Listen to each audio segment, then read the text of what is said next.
Bapak dengan nama apa ya yang paling nyaman? Dais saja Bapak. Baik, Bapak Dais. Saya ingin mengingatkan, saya Saula, perawat yang akan berbincang dengan Bapak hari ini. Tujuan saya bertemu Bapak adalah untuk mengetahui kondisi, perasaan, dan keluhan yang Bapak rasakan supaya kami bisa membantu dengan lebih cepat dan tepat. Sebelum mulai, bagaimana perasaan Bapak hari ini? Perasaan saya itu capek dan tidak bersemangat. Jadi saat ini Bapak merasa sakit dan gelisah ya? Apakah perasaan itu sudah dirasakan beberapa waktu terakhir? Untuk beberapa minggu ini iya sudah beberapa minggu. Baik Bapak, untuk pembicaraan ini kita akan berbincang sekitar 15 menit di ruangan ini dan topiknya tentang keluhan fisik dan perasaan Bapak ya. Apakah Bapak bersedia? Bersedia Sos. Pak Dais, dari yang Bapak ceritakan tadi soal rasa capek dan gelisah, saya ingin menggali sedikit lebih dalam ya.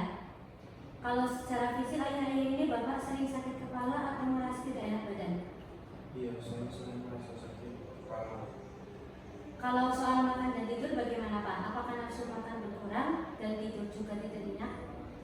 Saya memang suka melewatkan makan saya dan kalau keluar itu jam 9 biasanya sudah tidur, tapi baru jam 11 saya baru tidur lagi ini. Saat mengalami itu, apakah Bapak juga jadi merasa tegang, cemas, atau khawatir berlebihan, bahkan tanpa sebab yang jelas? Sedikit sih.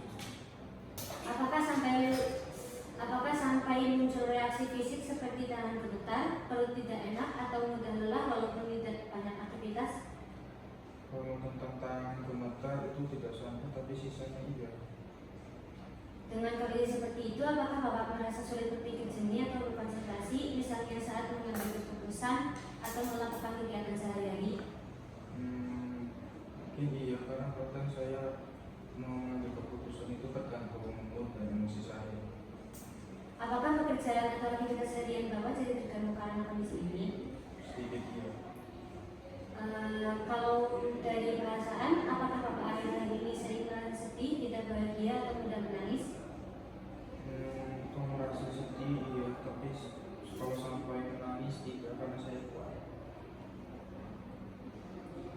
Apakah Bapak juga merasa tidak bisa menikmati hal-hal yang dulu biasanya menyenangkan? Iya, saya dulu biasanya jalan-jalan, tapi pas melakukan jalan-jalan akhir-akhir ini kayak gak ada perasaan. Dengan semua yang Bapak rasakan, pernah tidak muncul pikiran seperti merasa tidak berharga atau bahkan terlintas keinginan untuk mengakhiri hidup? Kalau terlintas iya, saya sempat berpikir itu, tapi tidak sampai mau melakukan itu. Terima kasih Bapak sudah jujur. Itu hal yang mudah untuk diceritakan. Dari cerita Bapak, saya menangkap bahwa Bapak merasa lelah hampir sepanjang waktu, kehilangan minat dan beban pikiran terasa berat. Saya apresiasi keberanian Bapak untuk terbuka. Dengan Bapak mau bercerita itu sudah menjadi langkah awal yang sangat baik untuk mendapat bantuan. Berdasarkan pembicaraan ini, kami akan melanjutkan dengan pemeriksaan lanjutan dan pendampingan agar Bapak mendapat bantuan yang tepat. Nanti Bapak akan kami arahkan untuk konsultasi lanjutan dan kami juga akan membantu Bapak mempelajari cara mengelola perasaan cemas. Kita akan bertemu kembali besok pukul 9 di ruangan yang sama untuk membahas cara mengurangi kecemasan ya Bapak. Apakah bersedia? Saya bersedia. Terima kasih Pak Dais. Jika Bapak merasa tidak aman atau pikiran untuk menyakiti diri